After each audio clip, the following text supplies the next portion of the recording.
بسم اللہ الرحمن الرحیم۔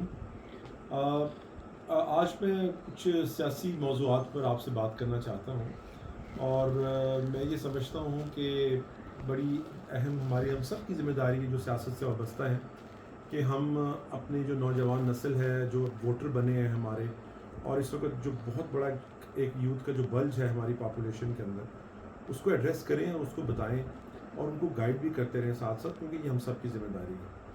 اوور دا پیریڈس آپ نے دیکھا پاکستانی جو سیاست ہے وہ مختلف ادوار میں مختلف جو ان کے سمجھ لیں جو طاقت کے مرکز تھے ان کے گرد گھومتی رہی ہے۔ کبھی مارشل لا بھی دیکھے اس ملک نے، ایوب خان کا مارشل لا ہو، یا پھر جنرل ضیاء الحق کا مارشل لا ہو، یا جنرل مشرف کا مارشل لا ہو، وہ بھی دیکھا، اور سول ڈکٹیٹرشپ بھی دیکھی آپ نے 18 کے بعد۔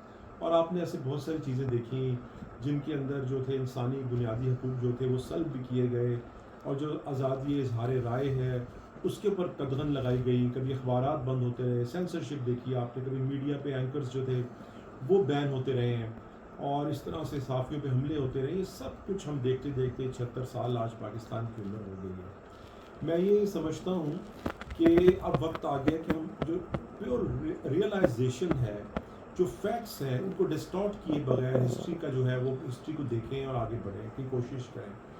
میں یہ سمجھتا ہوں کہ ہم نے بہت کچھ ایسا کیا کہ جب کبھی ہم سے کوئی کام نہیں بن پڑا ہم نے وہ پاکستان کی اپنی افواج کے اوپر رکھ دیا۔ اگر آج ہم جائزہ لیں تو اس وقت پاکستان جب جنرل ضیاء الحق کے دور سے اور اس کے بعد سے سون آفٹر 9/11 پاکستان جو ایک وار آن ٹیرر جو پاکستان کو مسلط ہوئی ہے، جس طرح پاکستان کے اندر حالات پیدا ہوئے، ہم نے لاشیں اٹھائیں اپنے جوانوں کی بھی، سویلینز کی بھی، افواج پاکستان کے نوجوانوں کی بھی، اپنے سپاہ کی بھی، اپنے آفیسرز کی بھی، اور یہ سب کرتے کرتے آج ہم یہاں پہنچے ہیں۔ لیکن میں یہ دیکھتا ہوں کہ جب معاشرے میں کہ ہم نے ایک خاص طرح کا ایک طرز عمل اپنایا ہوا ہے جہاں پہ ہم نے اپنی افواج کو خالی تنقید کا نشانہ بنانے کا وتیرہ بنا لیا ہے ہم نے۔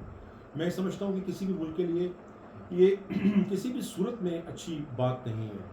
دیکھیے سیاسی جو ایک پہلو یا کردار جو ماضی میں رہا ہے افواج کا، اس کو قطع نظر اس کے کسی بھی بڑے ملک کی اہمیت کے لیے، خاص طور پر پاکستان جس کا جغرافیہ آپ جانتے ہیں، ایک طرف ایران ہے، ایک طرف بھارت ہے، ایک طرف افغانستان ہے، اور اس طرح کا ملک جو ہے جہاں پر ایک ایمرجنگ پاور جو چائنا وہ بھی ہمارے ساتھ ہے، اس صورت میں ہماری مضبوط فوج جو ہے پاکستان کی ایک ضرورت بھی ہے، ریکوائرمنٹ بھی ہے۔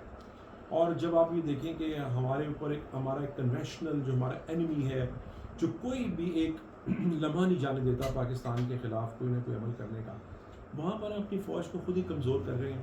میرا خیال ہے یہ بہت ہی خطرناک عمل ہے، اور ہمیں اپنے فوج سے پاکستان کیا، کیونکہ آج 23 مارچ ہے، اس حوالے سے میں یہ میسیج دے رہا ہوں کیونکہ یوم پاکستان ہے، تو میں سمجھتا ہوں کہ آج پاکستان کے تمام لوگوں کو اس عہد کی تجدید کرنی چاہیے کہ ہم سب مل کر یکسو ہو کر پاکستان کو آگے بڑھائیں گے۔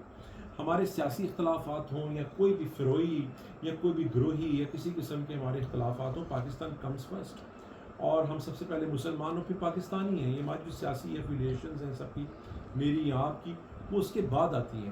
پاکستانیت کا جو پرچم ہے اس کو تھامنا بڑا ضروری ہے، اور یہ آپ جب ہی تھام سکتے ہیں جب افواج پاکستان مضبوط ہوں گی، ان کی جو کمان ہے وہ مضبوط ہاتھوں میں ہوگی، اور ہم ان کے ساتھ شانہ بشانہ کھڑے ہوں گے۔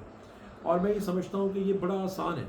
کیا افواج پاکستان نے جتنے بھی ماشاء اللہ کے علاوہ میں بات کر رہا ہوں، اگر آپ یہ دیکھیں تو کیا یہ کیو لیگ جو بنی تھی، یا جو پیپلز پارٹی کی پیٹریوٹ بنی تھی، یا جو اور لوگ ٹوٹ جاتے ہیں جو ہم سے ٹوٹ کے 18 میں پی ٹی آئی میں شامل ہو گئے، یہ تمام لوگ، کیا آپ یہ بتائیے کہ کیا کسی کا ضمیر کا کچھ سلانے کے لیے کافی ہے کہ یہ افواج پاکستان ہے، یہ اسٹیبلشمنٹ کروا رہی ہے؟ میرا یہ خیال ہے کہ یہ سلسلہ بند ہونا چاہیے۔ ہمیں پہلے اپنے گریبان میں جھانکنا چاہیے، اور ہمیں دیکھنا چاہیے کہ ہم خود جو ہے اس ملک کی تباہی کے لیے کتنے ہم ذمہ دار ہیں اور کتنے ذمہ دار نہیں ہیں۔ اس پر ایک ڈائلاگ بہت ضروری ہے، اور مجھے یاد ہے، میرا خیال ہے 2020 میں نے ایک کالم لکھا تھا کہ پاکستان جو ہے وہ نظام اس کا جو ہے اس وقت وہ آخری ہچکیاں لے رہا ہے، اور جنگ میں وہ کالم چھپا تھا کہ پاکستان جو ہے وہ اپنے نظام کی آخری دہلیز پر پہنچ گیا۔ اور اس وقت جب میں نے یہ بات کی تھی کہ ماضی کی غلطیوں سے سیکھنے کے لیے یہ بڑا ضروری ہے کہ ماضی کی غلطیوں کو تسلیم بھی کریں۔ اب تسلیم تو ہم کر لیتے ہیں، اب جس طرح قاضی فیصل صاحب چیف جسٹس آف پاکستان ہے، انہوں نے 48 سال بعد یہ تو کہا کہ بھٹو صاحب کو جو ہے وہ فیئر ٹرائل نہیں ملا، لیکن پھر کیا ہوا؟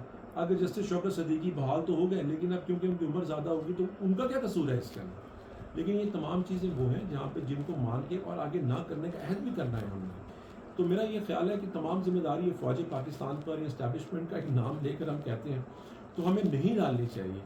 آج الحمدللہ پاکستان فوج کی جو کمان ہے وہ مضبوط ہاتھوں میں ہے اور وہ سپہ سالار کے پاس جو کلیئر ہیڈڈلی یہ سمجھتے ہیں کہ پاکستان کا جو الٹیمیٹ ڈیسٹینیشن ہے وہ فیوچر ہے جو اس کا وہ جمہوریت کے اندر پنہا ہے. لیکن اگر آج ہم جھگڑا کریں صوبہ کوئی وفاق کے اوپر چڑھ دوڑنے کی بات کریں تو پھر اس میں فوج پاکستان کا کیا قصور ہے؟ اگر آپ شہداء کے جو یادگاریں ان کو جلا دیں تو فوج پاکستان کا کیا قصور ہے؟ اور اگر آپ اس طرح نہتیں کریں تو پھر فوج پاکستان کو آپ مورد الزام برائے مہربانی نہ ٹھہرائیں. بہت سارے جگہوں پر فوج پاکستان نے چاہے سیلاب ہو ارتھکویکس ہوں یا اور چیزیں جس طرح ہیں قوم کے ساتھ کھڑے ہو کے ہمیشہ یہ ثابت کیا ہے کہ وہ سچے سپاہی ہیں اور قوم کے صحیح ہمدرد ہیں. تو میرا یہ خیال ہے کہ ہمیں یہ سلسلہ بند کرنا چاہیے. ہم نے ہر وقت یہ سلسلہ بنا لیا. کیا ہمیں اگر کوئی کرپشن ہے تو کیا ہمیں اسٹیبلشمنٹ کہتی ہے؟ اگر کہیں پر آپ اپنی پارٹیز کے اندر جو ہے جمہوریت کو نہیں لے کر آ رہے تو کیا فوج پاکستان کہہ رہی ہیں؟ کیا آپ اپنی پارٹیز کے اندر یکساں مواقع لوگوں کو نہیں دیتے ہیں؟ مختلف سیاسی جماعتوں کی بات کر رہا ہوں, نہیں دیتے ہیں. آپ ذاتی پسند ناپسند کی بنیاد پر عہدے بانٹتے ہیں تو کیا یہ آپ کو اسٹیبلشمنٹ کہتی ہے؟ اگر آپ حکومت میں آگے ڈیلیور نہیں کرتے تو کیا یہ اسٹیبلشمنٹ کہتی ہے؟ کیا اگر آپ صحیح فیصلے نہیں کرتے جس کا خمیازہ قوموں کو اور پھر ملک کو بھگتنا پڑتا ہے, ریاست کو بھگتنا پڑتا ہے, تو کیا وہ اسٹیبلشمنٹ کہہ رہی ہوتی ہے؟ اپنی غلطیوں کی طرف نظر ڈالیں اور صرف اسٹیبلشمنٹ کو اس طرح سے آپ جو ہے بالکل تنقید کا نشانہ ہر وقت نہ بنائیں. فوج پاکستان ہمارا مان ہے اور آج 23 مارچ کے دن میں یہ عہد کرتا ہوں اور اپنے دوستوں کو ساتھیوں کو کہتا ہوں کہ آپ حقائق کا جائزہ لے کر تنقید کریں, بات کریں, بیجا تنقید نہ کریں اور آج کے دن یہ عہد کریں کہ پاکستان کو آگے بڑھانے کے لیے ہم سب اپنا بھرپور کردار ادا کریں گے. جہاں جہاں ہم سے غلطی ہوئی, جہاں ہم نے غلطی کی, چاہے وہ سیاسی جماعتوں نے کی ہے, اسٹیبلشمنٹ نے, فوج نے کی ہے, عدلیہ نے کی ہے یا اور بڑے اداروں نے کی ہے یا بیوروکریسی نے کی ہے, کوئی بھی مبرہ نہیں ہے. سب مان کر چلیں گے تو پاکستان آگے بڑھے گا. میں آپ سب کا مشکور ہوں کہ آپ مجھے یہ سنیں گے میری بات کو اور مجھے یہ یقین ہے کہ پازیٹیولی آپ اس پر کمنٹ بھی کریں گے. بہت بہت شکریہ.